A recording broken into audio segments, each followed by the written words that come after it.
Shalom Bapak Ibu, Saudara-saudari sekalian yang dikasihi oleh Tuhan Yesus Kristus. Saya ucapkan selamat datang di ibadah virtual Gereja Yesus Gembala. Sebelum memulai ibadah kita di hari ini, marilah kita berdoa bersama. Ya Tuhan, kami jemaat-Mu pada saat ini berdoa untuk memulai ibadah kami di hari ini. Kiranya Engkau yang memberikan penyertaan dalam jalannya ibadah kami. Biarlah hanya nama-Mu saja yang dimuliakan, ditinggikan, dan diagungkan. Basuh dan jamah hati kami, ampuni segala dosa dan kesalahan kami. Serta biarlah Roh Kudus-Mu yang memimpin jalannya ibadah kami, sehingga sesuai dengan kehendak-Mu saja.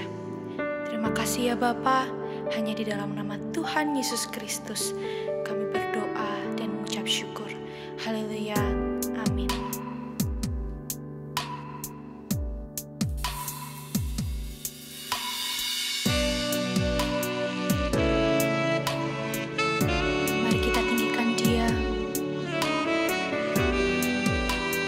Dialah Tuhan yang sanggup menyembuhkan segala penyakit kita. Dialah Tuhan yang sanggup melawat setiap hidup kita. Mari sama-sama angkat suaramu.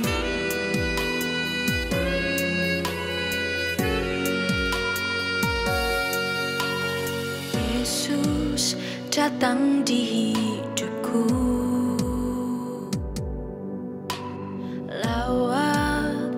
Dengan hadir-Mu,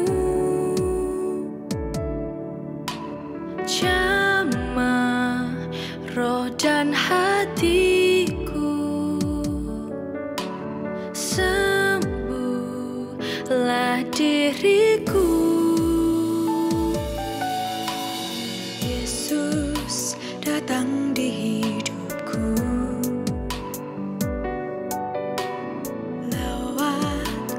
Dengan hadir-Mu,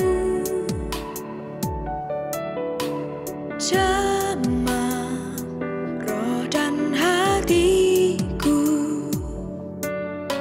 sembuhlah diriku.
bersama di dalam Tuhan.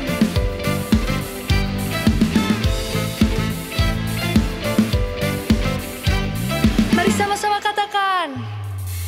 Segenap hati menyembahmu, seluruh jiwa muliakanmu, tiada lain sepertimu, oh Tuhanku. Sungguh ajaib perbuatanmu, yang kau lukis di langkahku, tiada lain sepertimu, oh Tuhanku.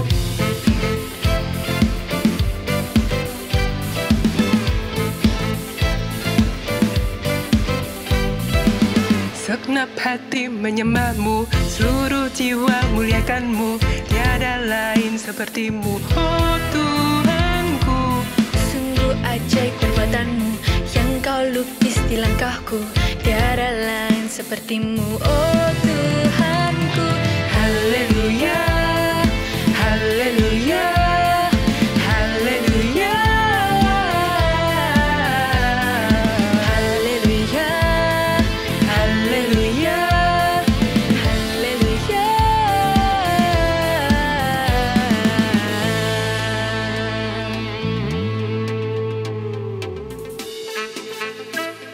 Kita mau memuji Tuhan lebih lagi, amin.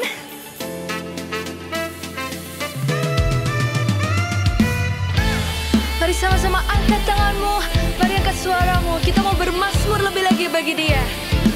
Sebab Dialah Tuhan yang layak dipuji, layak disembah, dulu, sekarang, dan sampai selama-lamanya. Amin.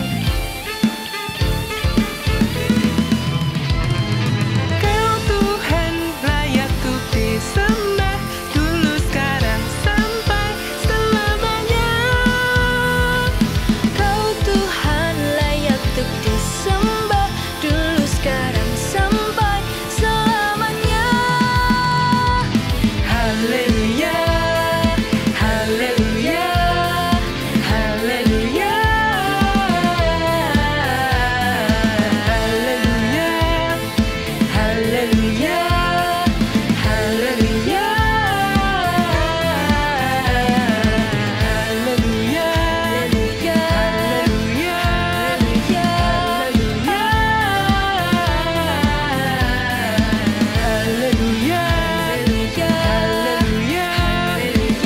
haleluya,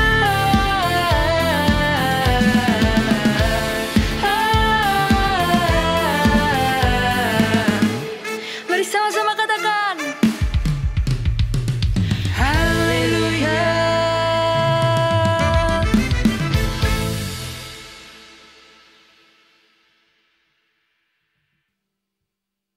Amin. Sebelum masuk ke dalam firman Tuhan, mari kita siapkan hati dan pikiran kita. Kita mau masuk lebih dalam lagi ke hadirat Tuhan. Mari kita sembah Dia lebih dalam lagi.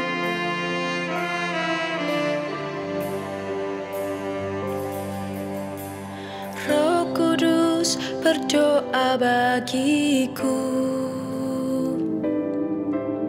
pada Allah yang selidiki hatiku, dengan keluhan yang tak terucapkan. Roh Kudus berseru untukku. Roh Kudus indahkan doaku.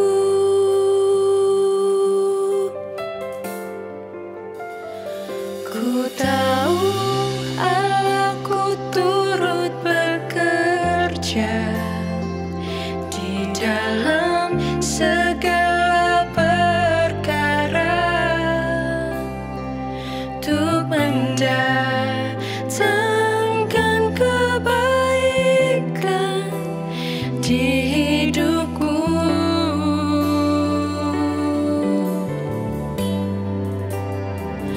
Ku yakin Bapakku sanggup sediakan yang tiada menjadi ada, tiada yang mustahil bagi Dia. Roh Kudus, doaku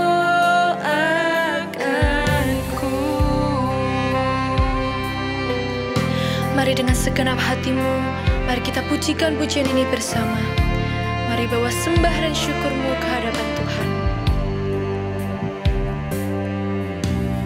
Roh Kudus berdoa bagiku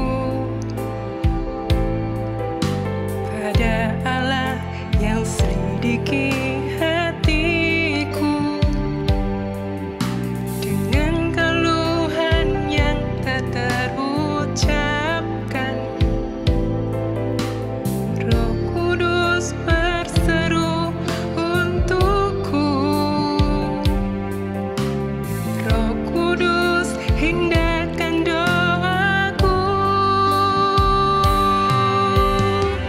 Aku turut bekerja di dalam segala perkara untuk mendatangkan kebaikan di hidupku.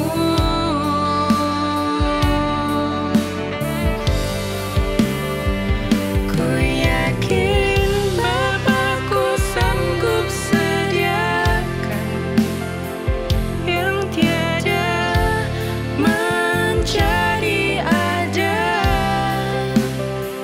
Tiada yang mustahil bagi Dia. Roh Kudus doakanku.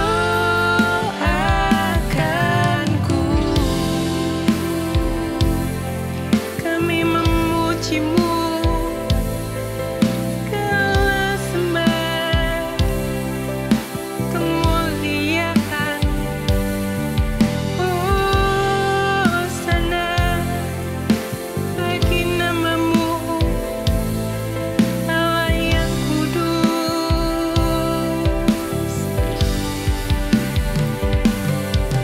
Haleluya, kami tinggikan mulia nama-Mu. Haleluya, ku tahu Allah-Ku turut bekerja di dalam segala perkara untuk mendatangkan kebaikan di hidupku. Selalu Yakin Bapa-Ku sanggup sediakan yang tiada menjadi ada. Tiada yang mustahil bagi Dia. Roh Kudus doakanku.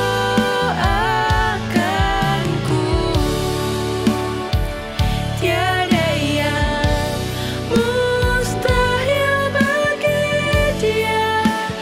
Roh Kudus doakanku.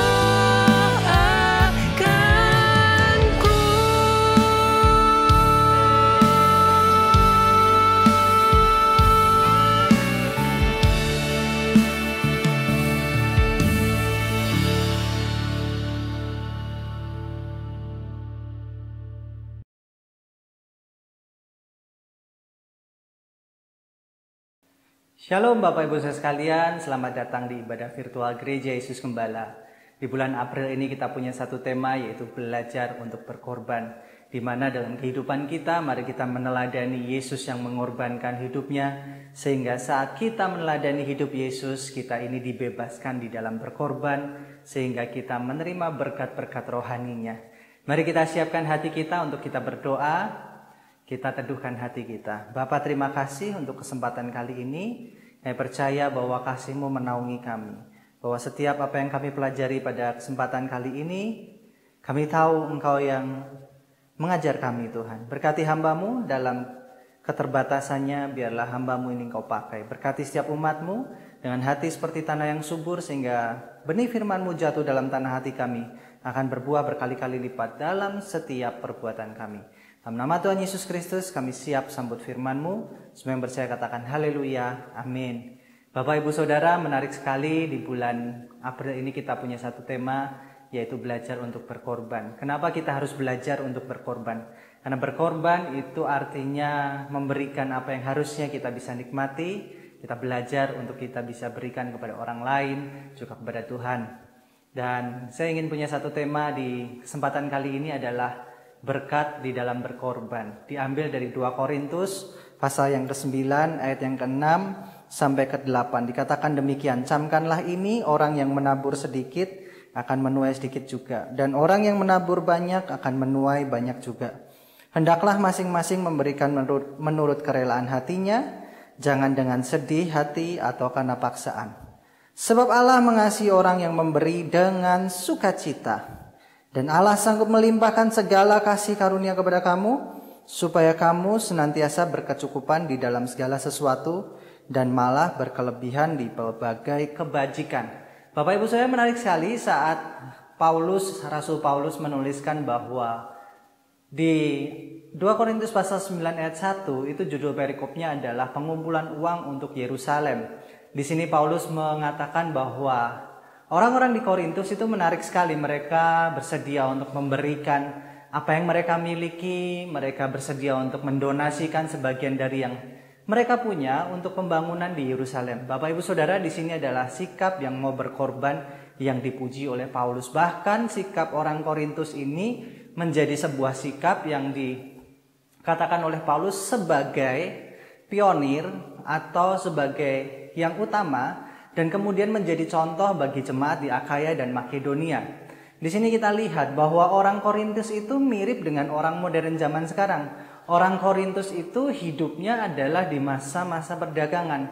Di zaman-zaman mereka itu mempunyai satu kebudayaan, mereka memiliki kehidupan yang baik karena kota Korintus adalah kota perdagangan, kota pelabuhan. Di situ banyak berkumpul orang dan budayanya itu macam-macam di situ kumpulnya. Nah, orang Korintus mempunyai budaya seperti saat kita sekarang, di mana mereka ini memiliki kepemilikan, mereka memiliki kekayaan, mereka memiliki banyak hal yang bisa menjadi satu kepemilikan pribadi. Dan di situ Rasul Paulus menuliskan bagaimana awalnya orang-orang Korintus ini rela berkorban, rela memberikan hartanya untuk pembangunan di Yerusalem. Tetapi kemudian orang Korintus ini menjadi berubah karena di dalam kehidupannya orang Korintus kemudian menjadi orang yang tidak menjaga hatinya dalam memberikan apa yang mereka miliki, sehingga mereka berhenti dan tidak mensupport kembali apa yang menjadi pembangunan di Yerusalem. Di sini Paulus mengatakan, ayo beri itu dengan sukacita, bukan dengan duka cita, bukan dengan paksaan. Tetapi memberi, berkorban itu harus mempunyai sukacita. Bapak Ibu Saudara, ayat-ayat di dalam 2 Korintus pasal 9 ini seringkali menjadi ayat-ayat yang saya pakai untuk dasar di mana kita ini memberikan sebuah korban. Kenapa saya pakai ini? Karena Paulus mengajarkan bahwa dalam memberikan korban, dalam memberikan persembahan, itu lebih bersifat personal dan lebih bersifat mengenai keadaan hati kita. Banyak orang bisa berkorban, banyak orang bisa memberikan beberapa yang dia miliki, tapi dengan bersungut-sungut. Dengan dia tidak mengucap syukur tapi mengeluh, wah kenapa ya aku menjadi orang Kristen, aku harus melakukan ini, aku harus berkorban ini, kenapa aku harus melakukan banyak hal. Disinilah kita ini harus belajar bagaimana Rasul Paulus mengajarkan prinsip-prinsip dalam berkorban, sehingga kita ini menjadi orang yang tidak terikat oleh sebuah hukum atau sebuah aturan, tetapi kita menjadi orang yang di dalam memberi, berkorban, itu adalah orang-orang yang dibebaskan dan sukacita. Bapak Ibu Saudara, bagaimanakah supaya kita ini bisa memberi dengan sukacita? Ini menarik sekali Bapak Ibu Saudara. Jangan sampai dalam kehidupan kita ini berkorban, kita ini memberikan persembahan, kita ini memberikan mungkin waktu kita, tenaga kita, pelayanan, itu kita merasa terpaksa, kita merasa tidak bisa memberikan dengan sukacita. Bahkan kita mengeluh dalam melakukan segala sesuatu buat Tuhan. Kenapa? Dengan berkorban ini kita ini bukan hanya melakukan sebuah perintah saja, tapi dalam berkorban kita ini mensyukuri apa yang sudah Tuhan berikan kepada kita, yaitu kematiannya di kayu salib yang membebaskan kita. Sehingga kita ini tidak terikat lagi atas hukum-hukum yang ada. Tetapi kita sebagai orang yang merdeka mempunyai tanggung jawab di dalam kita melayani dan berkorban. Kalau kita lihat Bapak Ibu Saudara, orang-orang yang di dalam kehidupannya bisa memberikan korban, tetapi dalam kehidupannya dia nggak mempunyai hati yang memiliki jiwa yang berkorban, maka yang terjadi dia akan terikat oleh hukum-hukum yang ada. Dan saat dia terikat oleh hukum yang ada, dia menjadi orang yang sangat salah di dalam menerapi prinsip berkorban. Contohnya Yesus pernah berkata-kata dengan ahli Taurat dan orang Farisi. Di situ dalam Matius pasal 15 ayat ke-5 dikatakan, "Tetapi kamu berkata, barang siapa berkata kepada bapaknya atau kepada ibunya, apa yang ada padaku yang dapat digunakan untuk pemeliharaanmu sudah digunakan untuk persembahan kepada Allah. Orang itu nggak wajib lagi menghormati bapaknya atau ibunya. Dengan demikian firman Allah kamu nyatakan tidak berlaku demi adat istiadatmu sendiri." Bapak Ibu Saudara, kita di dalam kehidupan bergereja zaman sekarang itu rasanya dalam memberikan persembahan, memberikan korban, banyak sekali di antara kita yang merasa, waduh Pak, kenapa dalam saya berkorban, dalam saya memberikan persembahan, banyak banget aturannya Pak, banyak banget yang namanya saya ini disuruh inilah, suruh itulah, dan kalau saya nggak melakukan ini saya akan merasakan itu, saya akan mendapatkan celaka. Bahkan ada suatu pertanyaan, Pak, kalau saya nggak memberikan persembahan, korban, apakah saya ini tidak masuk surga? Bapak Ibu Saudara, yang namanya korban, yang namanya persembahan tidak ada hubungannya dengan keselamatan. Kenapa kita berkorban? Kita berkorban karena kita ini mengucap syukur kepada Tuhan, karena Dia sudah korbankan hidupnya sebagai penebusan yang sempurna, sehingga kita tidak terikat lagi akan hukum-hukum Taurat, hukum-hukum dosa, sehingga kita tidak terjual dalam hukum yang mati, tetapi kita hidup di dalam kelimpahan Tuhan. Dia mati buat kita supaya kita mengerti berkorban itu adalah sebuah berkat dalam kehidupan kita, bukan sebuah tuntutan. Lebih-lebih orang Farisi yang bercakap-cakap dengan Yesus. Yesus katakan demikian, engkau berkata kepada bapakmu dan ibumu, kamu gak bisa pelihara mereka. Kenapa? Karena uang yang digunakan untuk support hidup ayah dan ibumu ternyata sudah kamu pakai untuk persembahan di dalam adat istiadatmu, untuk gereja, untuk pembangunan rumah Allah. Dan kemudian di situ Yesus mengatakan, kamu salah. Kamu harusnya menghormati ayah dan ibumu, memelihara ayah dan ibumu. Tetapi justru di situ kamu pakai adat istiadat untuk menghindari apa yang namanya menjadi konsekuensi kita sebagai anak. Di sini Yesus menginginkan bahwa kita jangan melupakan ada sebuah hukum di dalam kehidupan kita, ada sebuah peraturan di dalam kehidupan kita. Kalau kita ingin panjang umur, kita ingin beruntung, hormatilah ayah ibu kita, pelihara orang tua kita, jagai orang tua kita, sayangi orang tua kita. Bapak Ibu Saudara, semakin orang itu mengerti bagaimana prinsip berkorban, prinsip kita ini memberi, harusnya kita tahu prioritas di dalam kita memberi. Jangan sampai kita melupakan orang-orang di sekitar kita. Beberapa kali saya mengadakan kelas pengajaran mengenai persembahan. Di situ banyak orang bertanya, Pak, kenapa ya kalau saya berkorban rasanya kok kayak tagihan? Loh, maksudnya bagaimana Pak? Satu kali orang tanya kepada saya, Pak, kenapa korban persembahan yang saya berikan ini kayak tagihan? Kalau saya nggak memberikan secara rutin, saya nggak memberikan secara periodikal, ini rasanya saya berutang sama Tuhan. Disinilah Bapak Ibu Saudara saat kita diajarkan bahwa persembahan atau korban yang kita berikan kepada Tuhan ini sebagai setoran yang rutin. Di mana itu kayak pajak berjalan, kayak tagihan berjalan, kayak pulsa berjalan yang harus kita bayar, yang harus kita lunasin. Tapi nggak seperti itu seharusnya. Karena kita memberi ini dengan sukacita. Kita ini memberi dengan kelegaan. Kita ini memberi karena kita ini diberkati, Bapak Ibu Saudara. Jangan sampai kita ini memberi karena kita menginginkan sesuatu. Dalam kehidupan ini Bapak Ibu Saudara, berkorban itu sebuah hal di mana kita ini mengikis kedagingan kita. kita memberikan apa yang harusnya bisa kita nikmati, tetapi kita mau berbagi dengan orang yang membutuhkan. Kita mensupport pekerjaan Tuhan. Sama seperti orang-orang di Korintus, dia mensupport pekerjaannya Paulus, dia mensupport apa yang menjadi pemberitaan Paulus di mana-mana. Nah, pertanyaan yang sering saya dapatkan juga begini, Pak, saya mendapatkan penghasilan, bagaimanakah saya harus memberikan penghasilan saya ke gereja, ke tempat yang membutuhkan, atau ke tempat mana? Seringkali pertanyaan ini menjadi pertanyaan yang bumerang. Gereja butuh uang sekali. Gereja di dalam operasionalnya tentu saja membutuhkan yang namanya dana. Bahkan kalau Bapak Ibu Saudara tahu, persepuluhan itu digunakan supaya ibadat di rumah Tuhan itu berjalan. Orang-orang yang di dalam yang melayaninya dapat makan sehingga mereka bisa memfokuskan untuk hidup di dalam firman Tuhan dan memberitakan firman Tuhan dan melayani beberapa ritual keagamaan. Nah, di masa-masa sekarang gereja bisa salah saat mereka tidak mengajarkan bahwa gereja butuh uang, tetapi tidak seluruhnya itu harus menjadi bagian dari gereja. Banyak orang tanya kepada saya, Pak, saya mesti sumbang kemana? Tanya aja sama Tuhan, kemana engkau bertumbuh, kemana engkau diarahkan untuk menyumbangkan hartamu, di mana menyumbangkan pendapatanmu. Ikuti kata hatimu, karena Tuhan itu menuntun hati kita.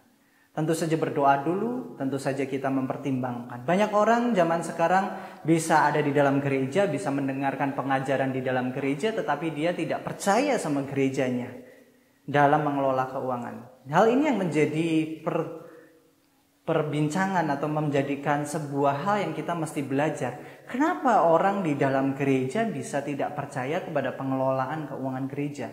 Harusnya gereja menjadi institusi yang dipercaya untuk kita bisa mengelola keuangan. Dan Bapak Ibu Saudara, kalau dalam persembahan, dalam korban kemudian kita ini diiming-imingi dengan sebuah ayat yang mungkin, Bapak Ibu Saudara, kalau Anda menabur banyak, Anda akan diberkati banyak. Kalau engkau menabur sedikit, engkau akan diberkati sedikit. Barang siapa memberikan persepuluhan, Tuhan akan membukakan tingkap-tingkap langit, akan memberkati dengan berlimpah-limpah seperti Abraham yang makin kaya dan makin kaya. Ini sebuah hal yang sangat konyol. Kenapa? Karena Paulus mendedikasikan hidupnya, tetapi dia tidak menjadi orang yang paling kaya secara materi di dunia. Paulus memberikan hidupnya melayani, tetapi dia tidak mendapatkan apa-apa secara materi. Petrus juga mau mati disalib terbalik, tetapi dia juga ternyata bukan menjadi orang yang diberkati secara jasmani, secara materi. Para pelayan-pelayan Tuhan Yesus mendapatkan bagian yang mungkin secara materi biasa saja, tetapi secara rohani mereka kaya. Bapak Ibu Saudara, jangan sampai kita ini menjadi orang yang mengejar kekayaan dengan berkorban.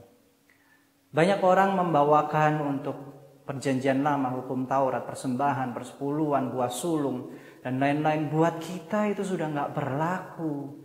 Karena apa? Kita hidup di dalam hukum kasih karunia, di mana hukum Taurat yang merangsang dosa itu sudah tidak hidup di dalam kita. Karena kita ini adalah ciptaan baru, manusia yang dibebaskan. Dan kita harus belajar berkorban dari Yesus berkorban. Lalu Pak, relevansinya bagaimana? Apakah persembahan-persembahan di Perjanjian Lama tidak berlaku lagi? Dan bagaimanakah caranya kita memberikan persembahan kepada Tuhan kalau begitu Pak? Standarnya apa? Saya suka sekali dengan seorang penulis dari tahun 1952. Dia meninggal tahun 1952. Namanya Arthur W. Pink. Seorang teolog yang sangat terkenal sekali. Dia menyatakan demikian di dalam satu bukunya. Kalau kita menjadi orang yang percaya, jangan lupa kita berkorban. Standar kita memberikan korban, jangan sampai kita kalah dengan orang-orang di luar sana. Karena Abraham memberikan contoh, tidak di bawah hukum Taurat. Dia memberikan dari kerelaan hatinya yaitu sebesar 10%. Kita tidak berbicara mengenai jumlahnya, tetapi setidak-tidaknya itu adalah patokan, itu adalah hal yang mungkin bisa menjadi gambaran buat kita bagaimana kita memberikan. Saya di sini tidak sedang menagih Bapak Ibu Saudara untuk memberikan persepuluhan, tetapi inilah yang dituliskan oleh seorang teolog yang dalam kehidupannya dia nggak menjadi kaya akan persembahan, tetapi dia bilang kita sebagai umat yang ditebus harus memiliki jiwa yang berkorban. Yang ketiga, berkat dalam berkorban. Kalau kita mengatakan, Pak, apakah ada berkat dalam berkorban? Tentu saja ada berkat dalam berkorban. 2 Korintus pasal 9 ayat yang ke-8 dikatakan demikian. Dan Allah sanggup melimpahkan segala kasih karunia kepada kamu, supaya kamu senantiasa berkecukupan di dalam segala sesuatu, dan malah berkelebihan di dalam berbagai kebajikan. Hal yang pertama adalah mengenai janji pemeliharaan Tuhan, Bapak Ibu Saudara. Di sini kita melihat bagaimana Rasul Paulus itu menggambarkan bahwa dalam kehidupan kita, kalau kita mau berkorban, ada yang namanya kita berkecukupan di dalam segala hal. Artinya apa? Cukup itu nggak lebih, nggak kurang. Kalau makan ya kenyang, tetapi tidak sampai kekenyangan, nggak sampai belum puas, kurang. Nah, arti kata cukup ini menarik sekali, karena Paulus juga menuliskan, aku mencukupkan diri dalam segala keadaan. Aku tahu apa itu kurang, aku tahu apa lebih, aku tahu yang namanya kekurangan, aku tahu yang namanya berkelimpahan. Tetapi dia berkata, aku mencukupkan diri. Di sini Bapak Ibu Saudara kita boleh belajar kata-kata cukup. Kata-kata cukup ini berarti pemeliharaan Tuhan. Dan kalau kita lihat bandingkan dengan Maliaki pasal 3 ayat 10 dikatakan demikian. Bawalah seluruh persembahan persepuluhan itu ke dalam rumah perbendaharaan supaya ada persediaan makan di rumahku. Dan ujilah aku firman Tuhan semesta alam. Apakah aku tidak membukakan bagimu tingkap-tingkap langit dan mencurahkan berkat kepadamu sampai berkelimpahan. Ini berkata-kata tentang kecukupan di dalam pelbagai hal yang kita butuhkan. Bukan bercerita mengenai berkatnya Abraham yang secara materi, karena ayat ini tidak langsung berkorelasi dengan kehidupan Abraham, tetapi kata-kata persepuluhan itu berkorelasi atau ada hubungannya dengan persembahan yang diberikan pada Abraham setelah dia menang perang. Dan kemudian banyak hamba Tuhan yang memelesetkan, kalau Anda pengen kaya, Anda ingin merasakan tingkap langit, berkat melimpah, berikan persepuluhan, kemudian Anda akan diberkati 10 kali lipat, 20 kali lipat, 30 kali lipat, bahkan beratus-ratus kali lipat. Investasikan kehidupan Anda dalam firman Tuhan. Nah, ini yang salah Bapak Ibu Saudara. Kenapa? Karena ayat ini nggak berbicara langsung mengenai berkat jasmani yang melimpah. Namun ayat ini bercerita mengenai pemeliharaan Tuhan yang berkecukupan di dalam kehidupan kita. Ada orang yang bisa makan dengan nasi, tempe hangat, dan sambal. Dia bisa menikmati, dia bisa bercerita, dia bisa bersenda gurau dengan keluarganya. Tapi ada orang yang makan steak, makan segala macam makanan mewah, tapi hidup keluarganya berantakan. Kadang-kala kita ini nggak ngerti apa artinya cukup, apa artinya sukacita. Tapi kita harus mengerti bahwa Tuhan tidak membuat kita menjadi kaya secara materi, tetapi apa kekayaan yang kita akan dapat. Kekayaan yang akan kita dapat adalah supaya kita melimpah berkelebihan di dalam berbagai kebajikan. Apa arti dari kebajikan? Karakter yang baik, karakter yang seperti Kristus. Semakin kita belajar berkorban, artinya karakter kita diperbarui, karakter kita dibentuk menjadi seorang yang berguna bagi orang lain. Yesus katakan bahwa engkau adalah garam dan terang dunia.